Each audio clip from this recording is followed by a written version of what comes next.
Bonjour et bienvenue sur ma chaîne. Je m'appelle Alice Marchand et je suis magnétiseuse, guérisseuse, curothérapeute et médium. J'espère que vous allez tous bien.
C'est une nouvelle affaire judiciaire pour l'ex-président américain Donald Trump qui a été inculpé, donc mis en cause, ce jeudi par la justice américaine pour sa gestion des archives de la Maison-Blanche. En gros, la justice l'accuse d'avoir conservé des cartons entiers de documents officiels, y compris certains classés secret défense, après son départ de la Maison-Blanche en 2021. En fait, en août 2022, le FBI avait récupéré 11 000 documents, dont certains très sensibles sur l'Iran ou la Chine, dans une des résidences privées de Donald Trump. Et donc, selon l'un de ses avocats, il est notamment accusé de rétention volontaire de documents, mais aussi de fausses déclarations. C'est assez marquant car c'est la première fois dans l'histoire des États-Unis qu'un ancien président est inculpé par la justice fédérale, donc au niveau de l'État. De son côté, Donald Trump nie les accusations et estime être victime, je cite, d'une persécution politique. Il a été convoqué au tribunal mardi prochain, on vous tiendra au courant. Alors Donald Trump, il est victime de Biden qui s'acharne contre lui pour l'empêcher de se présenter d'une part aux élections et pour l'empêcher de gagner. Parce que Biden perd du terrain, il y a de moins en moins de personnes qui croient en ses capacités et d'une part de gouverner et de l'autre de gérer la crise en Ukraine. Donc il est de plus en plus décrié. Les frasques de son fils le mettent dans une situation très instable et préoccupante. Il a peur que Donald Trump ne prenne sa place. Donc il le charge en permanence, il mène des enquêtes et ces accusations, ces mises en examen, tout ça, ça va être accentué.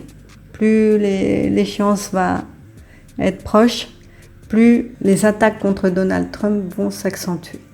Par contre, Donald Trump ne sera pas inculpé, là, pour ses dossiers, les dossiers qu'il n'a pas rendus à la Maison-Blanche. Il ne sera pas inculpé. Il pourra, même s'il est inculpé, se présenter aux élections et il le fera. Il se présentera aux élections et il sera élu. C'est un dur à cuire, hein. Il a de très bons avocats. Trump a mis en place un réseau social sur lequel il n'y a aucune censure et qui devient populaire, qui commence à fonctionner correctement, à avoir des utilisateurs. Et ça aussi, ça fait peur à Biden.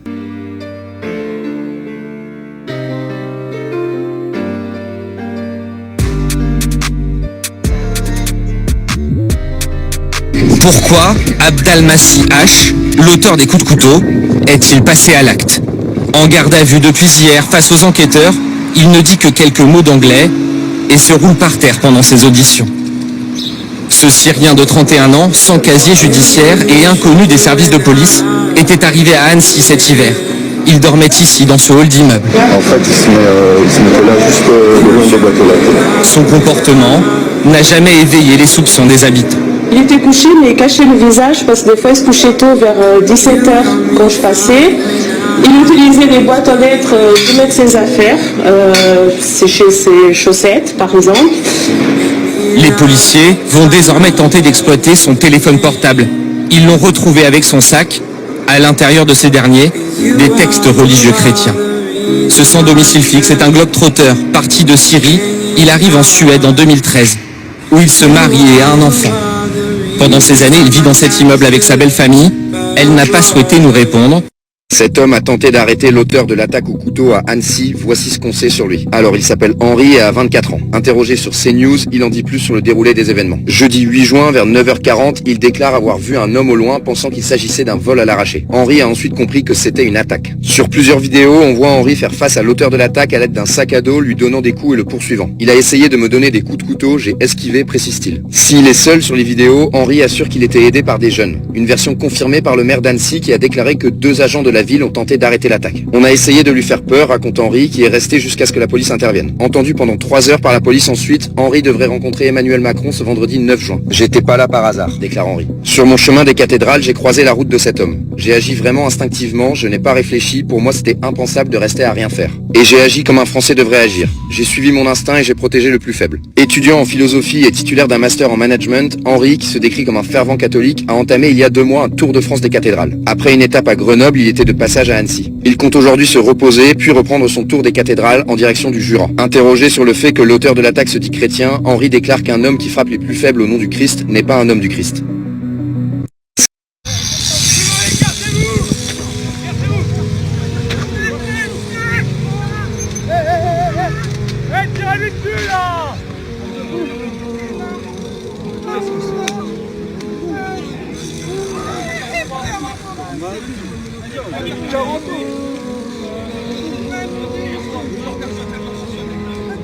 Appelle les secours.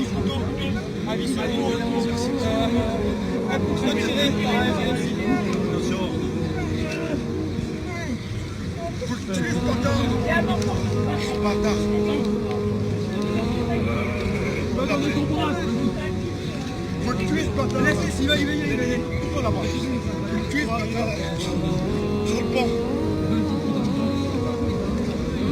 Allez, tiens.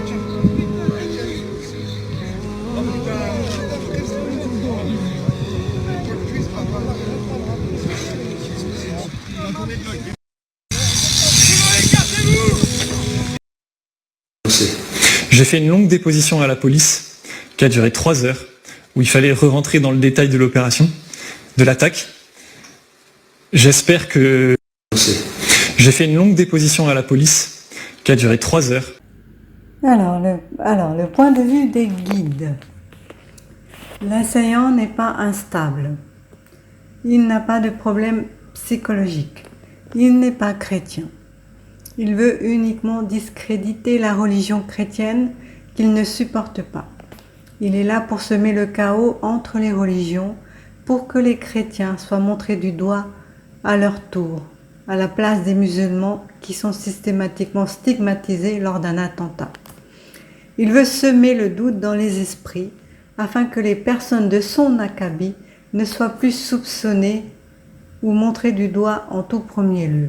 Cet acte a planté quelques germes dans certains esprits qui pourraient bien générer à terme d'autres vocations. Attendez-vous à ce que les chrétiens deviennent aussi une cible. Henri, l'homme qui a poursuivi l'assaillant, fait partie du complot. Il connaît bien Macron pour l'avoir croisé plusieurs fois, pour lui avoir prêté allégeance. Il a assisté à de nombreux meetings. Ce que l'on peut constater, c'est qu'il a mollement essayé d'arrêter l'homme avec son sac à dos.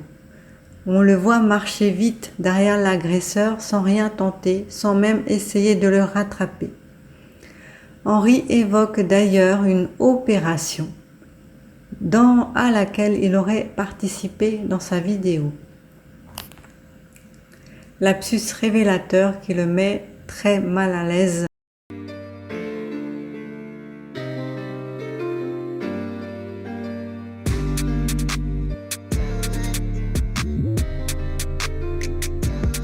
Ouais, moi on m'a appris à dire bonjour, mais bon, manifestement c'est pas le cas de tout le monde.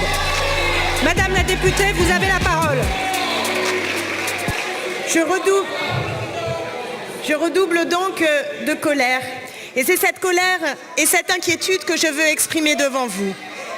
Est-ce que chacune et chacun mesure l'état de mort cérébrale dans lequel se trouve notre régime politique. Quelle honte! Quelle honte pour tous ceux, toutes celles qui ont contribué à ce que le pire de la Ve République vienne cadenasser la volonté populaire. Honte à l'acharnement d'un homme, le président des ruines, atteint de monarchisme chronique. Honte aux vigies de la démocratie qui, par opportunisme, par faiblesse, par lâcheté aussi, s'en sont fait les geôliers. Alors reprenons depuis le début. Une obsession présidentielle, transformer les 2 plus belles années de retraite en 2 pires années de travail. Une procédure, après entre 2,49,3 plus exactement, le retour au 47.1 pour réduire à peau de chagrin le débat parlementaire et imposer le projet par ordonnance. Une méthode, la brutalisation de la mobilisation sociale à coups d'interdiction de manifester, de matraques, de garde-vue abusive. Et aussi le mépris des syndicats unis, comme de la majorité des Français vent debout contre le report de l'âge légal. Et aujourd'hui, clou du spectacle, bien sinistre, bien cynique aussi, le piétinement des droits du Parlement pour empêcher un vote abrogeant le départ à 64 ans. Tout ça pour empêcher que la réalité ne se voie. Mais les Français vous voient et les Français le savent. Il n'y a pas de majorité au sein de la représentation nationale pour reculer de 2 ans l'âge de départ à la retraite. Le roi est nu et la présidente de l'Assemblée nationale, aux ordres de l'Élysée, assume de ne pas être la garante des droits du Parlement, mais la misérable courroie de transmission d'un passage en force ahurissant. Macron et ses alliés réussissent donc l'exploit de fouler aux pieds à la fois le principe de séparation des pouvoirs entre l'exécutif et le législatif et le libre exercice de nos débats parlementaires. Mes chers collègues, c'est une rupture historique avec la jurisprudence dans notre Assemblée qui n'a jamais, au grand jamais, vu sa présidence actionner le désormais fameux article 40 de la Constitution en outrepassant l'article 89-4 de notre Constitution pour empêcher le vote d'une loi d'initiative parlementaire venant abroger une loi déjà adoptée. Et c'est le président de la Commission des finances, mon collègue Éric Coquerel, auquel je veux rendre ici hommage, qui reste le dernier pilier, le dernier garant du bon fonctionnement de notre institution. Jusqu'où votre fureur de tout détruire va-t-elle nous conduire? À quel extrémisme en êtes-vous réduit aujourd'hui pour camoufler votre forfaiture? Vous avez fait les poubelles de la Ve République pour écraser le choix du peuple et de ses représentants. Où est la démocratie, mes chers collègues, quand les mensonges se succèdent pour défendre l'indéfendable? Où est la démocratie quand la position de tous les syndicats est enterrée? Où est la démocratie quand le droit élémentaire de manifester est mis en cause? Où est la démocratie quand l'Assemblée nationale ne peut même pas émettre son avis? Où est la démocratie quand le droit constitutionnel pour un député d'amender un texte de loi est bafoué? Où est la démocratie quand les représentants du peuple sont privés de leur droit de vote et donc de faire et de défaire la loi? Enfin et surtout, où est la démocratie quand le point de vue de la majorité est nié, piétiné, écrasé? C'est pourquoi nous réaffirmons ici avec force notre détermination à vouloir abroger votre loi qui abîme la vie concrète, la vie matérielle, la vie sensible de millions de nos concitoyens. Et notre détermination à bâtir une 6e République pour renouer un lien de confiance entre les citoyens et leurs représentants pour que cesse la tyrannie sur le grand nombre. À celles et ceux qui nous regardent, qui perçoivent la gravité du moment, voyant s'amonceler les nuages, je veux leur dire avec confiance, haut et clair, en puisant chez Jean Jaurès, un homme qui savait ce que la République veut dire. Nous savons par une expérience qui s'appelle la Révolution française qu'il ne faut jamais désespérer et qu'un jour ou l'autre dans notre pays de France, la grandeur des événements répond à la grandeur de la pensée. Mes chers collègues, ce jour se rapproche. Je vous remercie. Hello à tout le monde. La première actu, c'est que ce mardi, une 14e journée de mobilisation contre la réforme des retraites avait lieu dans toute la France, à l'initiative des syndicats, et c'était la première depuis le 1er mai, donc depuis plus d'un mois. Alors la mobilisation était en baisse par rapport aux précédentes journées de mobilisation. Selon les syndicats, il y avait plus de 900 000 manifestants, mais pour la police, il y en avait seulement 280 000, et dans les transports, les perturbations ont été assez faibles. Et d'ailleurs, Laurent Berger, le chef du syndicat de la CFDT, a estimé que selon lui, il s'agissait probablement de l'une des dernières journées de mobilisation contre la réforme. Mais de leur côté, les partis d'opposition tentent toujours de faire adopter un texte au Parlement qui annule la réforme. Un texte sera discuté notamment ce jeudi, même s'il a peu de chances d'aboutir. Sans surprise, le gouvernement a refusé toute négociation, toute prise en compte des revendications. Les lois sont modifiées automatiquement à leur avantage en fonction de ce qu'ils veulent obtenir. Nous sommes passés à un pouvoir totalitaire qui tient coûte que coûte à garder ses avantages, quitte à être despotique. Alors on peut se poser la question de savoir comment et quand ce pouvoir s'est mis en place et que veut-il exactement. Je vous laisse regarder la vidéo suivante qui explique parfaitement le contexte. L'une des spécificités du totalitarisme, c'est de s'approprier les corps des individus jusqu'à les réduire à des corps qu'on peut anéantir. C'est une pathologie de contrôle, de surcontrôle des populations, mais également de persécution. Donc, il va falloir persécuter à un moment donné l'ensemble des citoyens. Le pouvoir totalitaire utilise comme méthode, c'est sa méthode préférée, le harcèlement. Pourquoi ? Parce que on est dans un système devenu paranoïaque. À un moment donné, l'individu, parce qu'il appartient à un groupe, parce qu'il ne veut pas sortir de cette appartenance, va accepter différentes situations intolérables, en réalité même pour lui-même, et dans lesquelles il va voir sa santé mentale se dégrader. Il y a un assujettissement des populations à ce contrôle mondial, qui se fait progressivement et dans tous les domaines, au nom de la santé.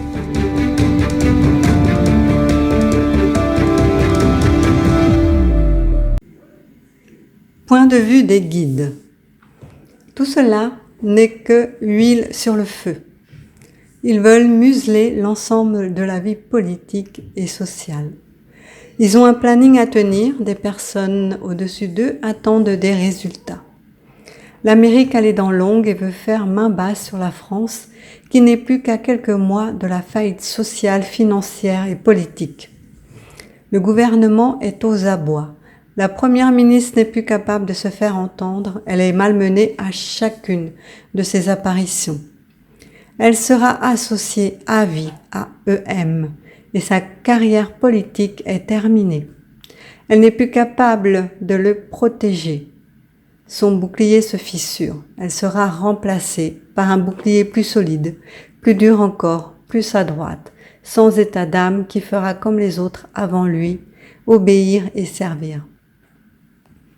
La mobilisation sociale, même si elle a diminué ce mois-ci, n'est pas finie. Après les vacances, lorsque la vie quotidienne aura repris et que le gouvernement sera revenu de vacances, la mobilisation reprendra plus intensément. Ils préparent des lois encore plus liberticides qu'ils feront passer pendant les vacances.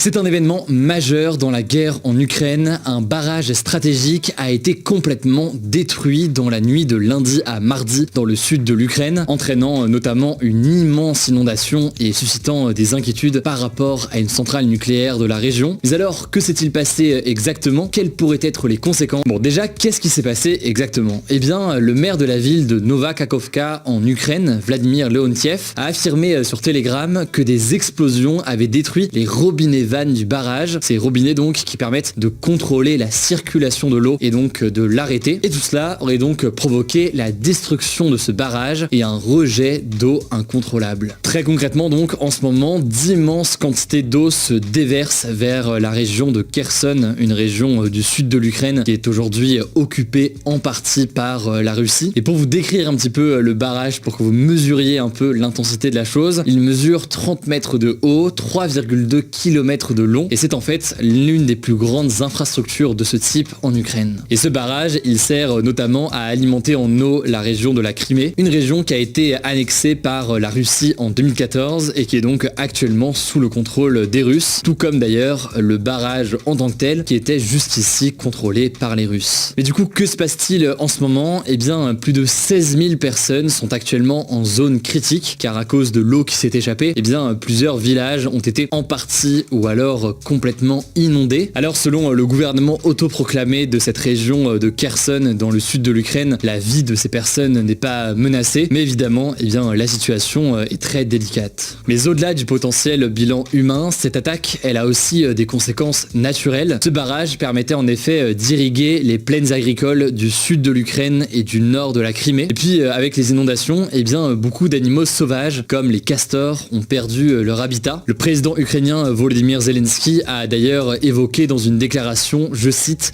la plus grande catastrophe environnementale causée par l'homme en Europe depuis des décennies, même si évidemment les conséquences exactes de cette catastrophe restent à évaluer au moment où on tourne en ce moment. Potentiellement donc un bilan humain, un bilan aussi d'un point de vue de l'environnement, et la dernière conséquence qu'on peut noter, eh bien elle porte sur la centrale nucléaire de Zaporizhzhia. C'est une centrale nucléaire en Ukraine qui est occupée par la Russie depuis mars 2022 et qui utilise en fait l'eau du fleuve pour refroidir le combustible des cœurs des réacteurs. Alors l'Ukraine estime que le risque d'une catastrophe nucléaire est réel, mais de son côté, eh bien, la Russie se veut rassurante, indiquant que le niveau en fait d'eau du bassin de refroidissement n'a pas changé avec la destruction du barrage. Et d'ailleurs, de son côté, l'AIEA, qui est l'Agence internationale de l'énergie atomique, a également confirmé qu'il n'y avait pas de danger nucléaire dans l'immédiat. Mais alors, qui est responsable de cette destruction ? Eh bien, à l'heure où je tourne ces actus du jour, on ne peut pas vraiment être sûr des responsables. Et d'ailleurs, l'Ukraine et la Russie s'accusent mutuellement. Cette attaque, en fait, elle arrive dans un moment assez particulier pour cette guerre en Ukraine. On vous en parle depuis plusieurs semaines. L'Ukraine prépare une contre-offensive, donc une contre-attaque majeure contre la Russie pour repousser la Russie de son territoire. Une contre-attaque qui est d'ailleurs prête à être lancée selon les propos de Volodymyr Zelensky ce week-end. Et d'ailleurs, on peut voir depuis plusieurs jours une intensification des combats sur le terrain, notamment à Bakhmut, à l'est de l'Ukraine, où les troupes ukrainiennes tentent de reprendre du terrain après les avancées importantes de la Russie dernièrement. Je l'ai dit donc, les deux s'accusent mutuellement. L'Ukraine accuse la Russie d'avoir détruit ce barrage avec une volonté de freiner la contre-attaque ukrainienne dans cette autre région. Le président ukrainien Volodymyr Zelensky a même dénoncé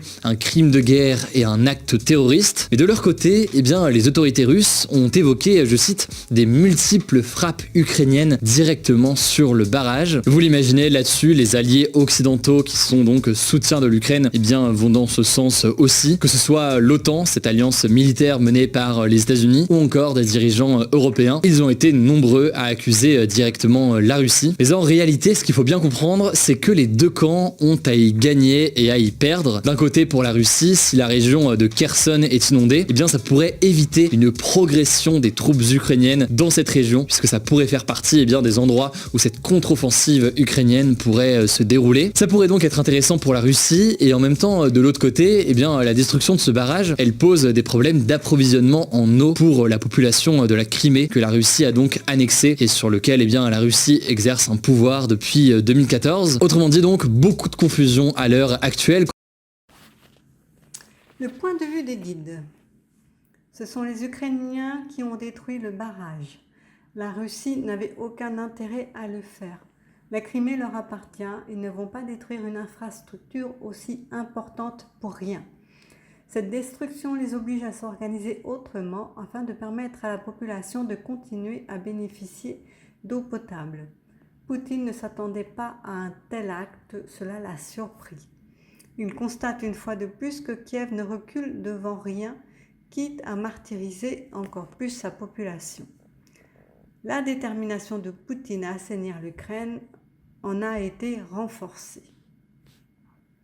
La contre-attaque de l'armée ukrainienne a débuté ce jeudi avec des opérations en cours, notamment au sud du pays. Alors, si l'Ukraine reste assez prudente sur les termes pour le moment, est-ce qu'on est entré pour autant dans une nouvelle phase de la guerre et que pourrait-il se passer désormais ? Quelques jours donc, l'armée ukrainienne publiait une vidéo sur les réseaux sociaux montrant des soldats faisant le signe chute et où l'on pouvait lire, je cite, « Il n'y aura pas d'annonce officielle », un message que l'on peut en quelque sorte interpréter maintenant comme une annonce officielle d'une contre-offensive. Alors cette contre-attaque ukrainienne, elle est attendue et discutée depuis des mois maintenant. L'objectif évidemment pour l'Ukraine, c'est de repousser les Russes hors de son territoire. Mais alors, qu'est-ce qui fait dire que cette contre-offensive, tant attendue donc depuis des semaines ou des mois, a bel et bien commencé? Eh bien, on a plusieurs éléments. Déjà, le premier élément, c'est qu'il y a effectivement eu une augmentation générale de l'activité militaire sur toute la ligne. C'est ce qu'indique notamment l'Institut de l'étude de la guerre, un think tank de référence sur le sujet. Et c'est en tout cas ce qu'on peut voir notamment sur des images satellites qui ont été publiées. Et ça va d'ailleurs aussi dans le sens de plusieurs témoignages qui ont été recueillis sur le front. Le deuxième élément maintenant qui fait dire que la contre-attaque ukrainienne a été lancée, c'est que plusieurs vidéos montrent que pour la première fois, les soldats ukrainiens ont engagé sur le front et face aux soldats russes des chars Léopard 2. Alors les chars Léopard 2, c'est des chars de fabrication allemande et c'est du matériel militaire donc qui a été fourni par les Occidentaux ces derniers mois. Enfin, dernier élément qu'on peut noter, plusieurs médias anglophones comme le Washington Post ou encore le Wall Street Journal ont affirmé avoir eu confirmation de leurs sources ukrainiennes que la contre-offensive avait bien débuté. Et d'ailleurs, côté russe, eh bien on affirme la même chose puisque le président russe Vladimir Poutine a affirmé ce vendredi lors d'une conférence que la contre-offensive ukrainienne avait commencé mais que l'armée ukrainienne, selon lui, n'avait pas atteint ses objectifs. De son côté, le président ukrainien Volodymyr Zelensky ne parle pas officiellement de contre-offensive, mais lors d'un discours qui a été diffusé jeudi soir sur les réseaux sociaux, il a assuré que l'Ukraine obtenait des résultats face aux Russes, et ce, notamment dans la région de Donetsk, c'est donc une région à l'est de l'Ukraine, où les batailles sont intenses en ce moment. Mais alors, comment ça se traduit très concrètement, et comment ça pourrait évoluer dans les prochains jours? Je vous l'ai dit, il y a la mobilisation de nouvelles armes, typiquement donc les chars qu'on évoque ici, mais c'est pas tout. On pourrait évoquer aussi le fait que, avant même cette semaine, on a observé ces derniers jours de nombreux sabotages et des frappes sur des infrastructures ferroviaires ou encore sur des dépôts de carburant et de munitions russes. Ce genre d'attaque, c'est ce que l'on appelle du shaping. En fait, c'est un terme militaire anglais qui désigne la préparation d'une grande bataille. En gros, ça consiste à gêner son adversaire d'un point de vue logistique, mais aussi potentiellement psychologique, et ainsi donc mettre en place un rapport de force qui est favorable avant une offensive. Alors a priori, cette contre-offensive, ça ne devrait pas être seulement une grosse opération, mais bien plusieurs opérations, et ce d'ailleurs d'intensité différente sur plusieurs semaines, voire plusieurs mois, et à plusieurs endroits. Ce qui est sûr donc, c'est que ça va dans le sens de ce qu'on observe ces dernières semaines du côté des troupes ukrainiennes, qui font donc des petites percées militaires à différents endroits. Il n'y a pas toute l'armée ukrainienne qui est présente sur un point précis. Alors rapidement, on peut observer certains efforts à Bakhmut, à l'est, mais aussi dans le sud de l'Ukraine, à Zaporizhzhia, où la Russie a affirmé que ses troupes avaient contré ce jeudi une offensive ukrainienne. A noter d'ailleurs que dans la région de Zaporizhzhia, notamment vers la ville de Tokmak, une ville occupée par les Russes et qui est située à un endroit stratégique, eh bien une attaque de l'armée ukrainienne serait donc quelque chose d'important pour eux, pour tenter de faire reculer donc l'armée ici. Comme vous avez pu le constater, la contre-offensive a été un véritable échec. Certains occidentaux avaient confié leurs intentions de ne plus soutenir l'Ukraine militairement si cette dernière échouait malgré l'apport d'armes et d'infrastructures militaires conséquentes. Ce ne sera pas le cas. Entraînés par l'Amérique, ils ne peuvent plus se retirer ni même poser leurs conditions. C'est la course à l'échalote, la guerre des égos. Personne ne veut se déclarer vaincu et l'ombre de Poutine plane sur leur position de dirigeants qu'ils considéraient comme acquises. Ils sont maintenant sur la sellette et peuvent être éjectés à tout moment.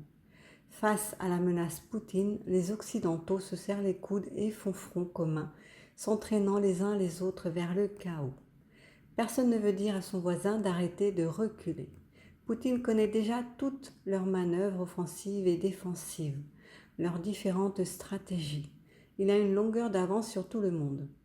Pour l'instant, il se contente d'avancer selon son planning. Les Occidentaux doivent faire attention à ne pas pousser le bouchon trop loin, sinon la riposte sera destructrice.